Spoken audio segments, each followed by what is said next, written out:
हाय everyone, मैं Joy Roy. Welcome to my channel Shiv Shakti tarot 777। आज जो रीडिंग लेके आ गई हूँ उसमें हम देखेंगे नेक्स्ट 48 आवर्स में क्या हो सकता है, क्या एनर्जी आप रिसीव कर सकते हैं, क्या हो सकता है इन योर लव लाइफ। आप सभी जानते हैं कि कुछ दिन पहले सूर्य ग्रहण था, कल चंद्र ग्रहण था। तो बहुत क्विक टाइम के अंदर एनर्जी बहुत ज़्यादा अपलिफ्टेड भी है, किसी किसी के लिए बहुत चेंजेस आए हैं आप लोगों की ज़िंदगी में। हाँ, तो अब देखते हैं आफ्टर दिस चंद्र ग्रहण आपके लिए क्या अनएक्सपेक्टेड हो सकता है, क्या कौन सी एनर्जी आप रिसीव कर सकते हैं इन योर लाइफ। आप दोनों की ज़िंदगी में क्या हो सकता है। गाइस, ये जनरल कलेक्टिव रीडिंग है, तो उस पर थोड़ा सा आप ध्यान दीजिएगा।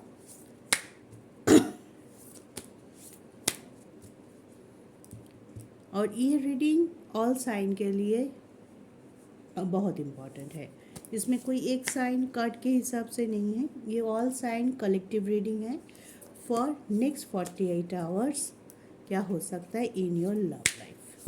तो इस डेक को हम रैंडमली 3 पार्ट में डिवाइड कर लेते हैं और हर पार्ट से हम एक कार्ड लेंगे, ठीक है।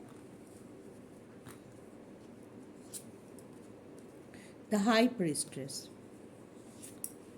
The world and the hermit, ठीक है। हम कार्ड को ऐसे रख देते हैं। तो देखिए, आप नेक्स्ट 48 के लिए बहुत लोगों के लिए मैसिव चेंज हो सकता है। कोई भी एनर्जी आप तक जब तक पहुंचता है आप रिएक्ट करते हैं, फिर उस एनर्जी आपके लिए बहुत इम्पोर्टेंट हो जाता है।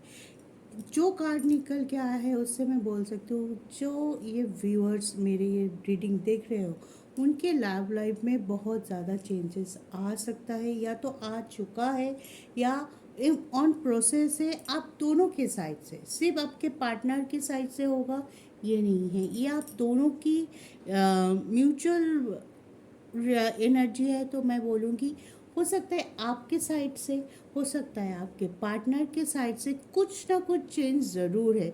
कोई अप्रोच चेंज हो सकता है, बिहेवियरल चेंज हो सकता है, या कुछ ऐसे चीज़ जिस पे आप लोग बहुत ज़्यादा उलझे हुए थे, जो चीज़ आपके लिए बिल्कुल सॉल्व भी नहीं हो रहा था। आपने बहुत कोशिश किया, आपके पार्टनर ने बहुत कोशिश किया, लेकिन वही स्टकनेस बार बार लौट के आ रहा था।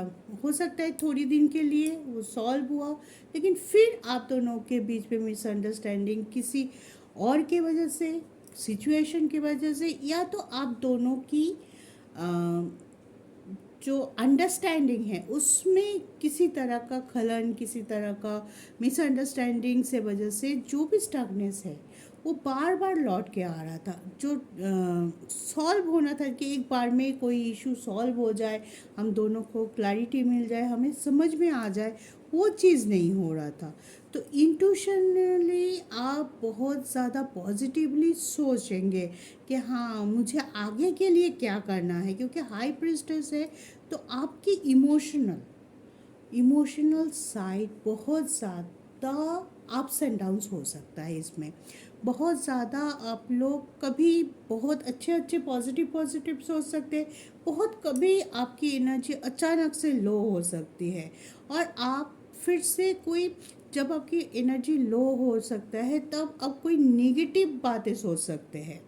तो उससे थोड़ा ध्यान रखिएगा कि कभी भी आपकी एनर्जी अगर लो हो भी रहा है तो आप कोशिश कीजिए कि आपके सबकॉन्शियस माइंड में कोई नेगेटिव बातें ना आए।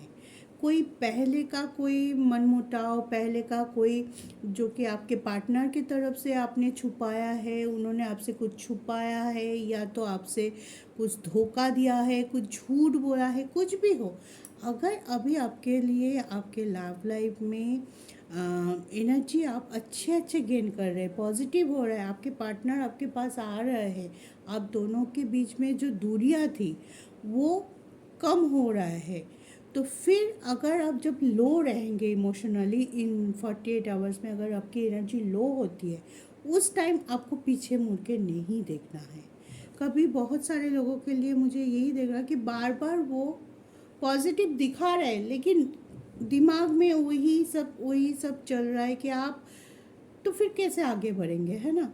आप बैलेंस कर रहे हैं दोनों, आपके पार्टनर, आप बहुत ज़्यादा ऋषियों की तरह सोच रहे कि कहाँ गलती हो गई थी, ये सोच है आप दोनों के माइंड में, क्लैरिटी लाने की कोशिश कर रहे हैं। और जहाँ पे आप रुक गए थे, छोड़ दिया था हाल, वहाँ से फिर से आप अपग्रेड कर रहे हैं, फिर से आपको खुद को ही खींच के निकालने की कोशिश कर रहे हैं कि नहीं, मुझे यहाँ नहीं रहना है, मुझे इस सिचुएशन से बाहर आना है और कुछ पॉजिटिव चीज़ डेफिनेटली मुझे मेरे रिलेशनशिप में लाना है, मेरे लव लाइफ पे लाना है। ऐसे स्टक सिचुएशन में, ऐसे नेगेटिविटी में मुझे लेना नहीं है। इसीलिए द वर्ल्ड का कार्ड आया है, इसीलिए हर्मिट का कार्ड आया है, क्योंकि आप बैलेंस कर रहे हैं, समझ रहे हैं सिचुएशन को। पहले सारे छोटे छोटे चीज़ों में आप बहुत ज़्यादा रिएक्ट कर लेते थे, बहुत ज़्यादा एक दूसरे के पॉइंट ऑफ व्यू को समझने की कोशिश ही नहीं कर रहे थे। लेकिन अभी आप दोनों दोनों साइड से एक दूसरे को समझने की एटलीस्ट कोशिश कर रहे हैं, तो आपकी तरफ पॉजिटिव एनर्जी आ रही है, उसको गेन करने की कोशिश कीजिए, उसको अट्रैक्ट करने की कोशिश कीजिए। हर चीज़ पे एक पॉजिटिव अप्रोच रखिए कि हाँ, ये कर रहा है, क्यों कर रहा है, मैं पहले इस चीज़ को अच्छे से इलाबोरेट कर लूँ कि अगर सामने मेरे पर्सन मेरे से ऐसे बात किया या उन्होंने ये बोला, तो तुरंत आप रिएक्ट मत कर दीजिए। और ये बात मैं उल्टा भी बोल सकती हूँ, अगर मेरे व्यूअर्स, आप कुछ ऐसे बात करती है कि आपके पर्सन बहुत ज़्यादा रिएक्ट कर दिया, तुरंत मत कीजिए। इससे क्या होता है, एनर्जी डिसबैलेंस हो जाता है, आप आगे नहीं बढ़ पाएंगे। तो अगर आपके पास मौका है, एनर्जी आपको साथ दे रहा है, डिवाइन आपको साथ दे रहा है इस 48 आवर्स के बीच, क्या आप आगे बढ़ सकते हो, आप आपके स्टकनेस के बाहर आ सकते हो, नए तरीके से नए अप्रोच के साथ अपने रिलेशनशिप को एक लेवल हाई अप कर सकते हो, रीयूनियन की तरफ लेके जाने की कोशिश कर सकते हो। और एक बार जिस पे डिवाइन भी आपके साथ देने की कोशिश कर रहा है, तभी आपका द वर्ल्ड का कार्ड आया है कि एक सर्किल, जो नेगेटिव सर्किल चल रहा था, जिसकी वजह से आप आगे नहीं जा पा रहे थे, वो सर्किल ख़त्म हो रहा है और उस सर्किल के जगह पे कुछ पॉजिटिविटी ज़रूर आप रिसीव कर रहे हो इस बीच। ठीक है, तो उसको, उस जो पॉजिटिविटी आपके पास आ रहा है, जो अपॉर्चुनिटी आपके पास आ रहा है, डिवाइन जैसे आपको गाइड करने की कोशिश कर रहा है, उस पे ध्यान दीजिए, ना कि पास्ट पे। पास्ट पे जितना ध्यान देंगे उतना आप नेगेटिव एनर्जी को अपनी तरफ अट्रैक्ट करेंगे, अपने अंदर लेके बैठे रहेंगे। तब क्या होगा, जो अपॉर्चुनिटी आ रहा है, जैसे आप दोनों का रियूनियन या एक दूसरे को समझना, एक दूसरे के साथ आगे बढ़ने की जो मौका आपको मिलने वाला है इस 48 आवर्स में, वो आप गवा देंगे। तो अपने एनर्जी को होल्ड कीजिए, सोचिए पॉजिटिवली और एक दूसरे को समझने की कोशिश कीजिए। सिर्फ अपने सिचुएशन को समझाना सही नहीं होता है, सामने वाले को सिचुएशन को समझना, वो क्या चाहता है, सबसे बड़ी बात है उनकी इंटेंशन क्या है।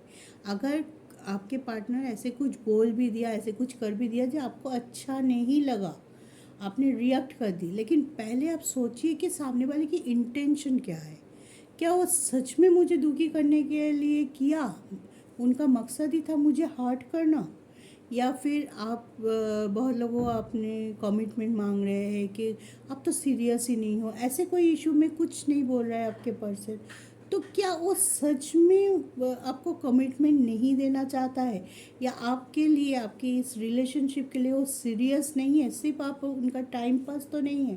पहले समझने की कोशिश कीजिए, ना कि रिएक्ट कीजिए। अगर आपको लगे कि सच में वो कुछ स्ट्रक सिचुएशन में है, सबकी सबकी अलग अलग सिचुएशन होती है, कभी दुख दुख आता है, कभी परेशान होते हैं, तो अगर वो परेशानी या अपने कोई ऐसे नेगेटिव सिचुएशन की वजह से आपको टाइम या कमिटमेंट अभी के लिए नहीं दे पा रहे, तो उनको टाइम दीजिए, पेशेंसफुली अपने इनर वर्क कीजिए, आपको बैलेंस कीजिए, आपका रियूनियन ज़रूर होगा।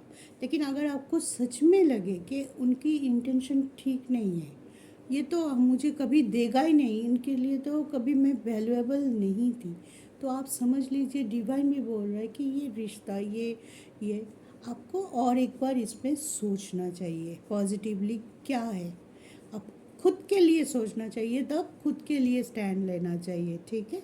तो हमेशा पॉजिटिव सोचिए। इस बीच इस 48 आवर्स में बहुत ज़्यादा पॉजिटिव एनर्जी आप गेन करोगे, किसी भी तरह से हो सकता है। उसको आप अपने हिसाब से किसी भी फ्रंट पे लगा सकते हैं। आप चाहे तो लव लाइफ को आप अपग्रेड कर सकते, आप चाहे तो करियर पे फोकस कर सकते। एनर्जी पॉजिटिव है, उसको आप अपनी इच्छा, अपने विश के हिसाब से यूज़ कीजिए, काम पे लगाइए, डिवाइन को थैंक यू कीजिए और हमेशा ईश्वर के ऊपर, अपने ऊपर भरोसा बनाए रखें। तो ये था आपके लिए नेक्स्ट 48 आवर्स कितनी इम्पोर्टेंट है, क्या हो सकता है नेक्स्ट 48 आवर्स में। तो आज के लिए इतना ही। जय शिव शक्ति।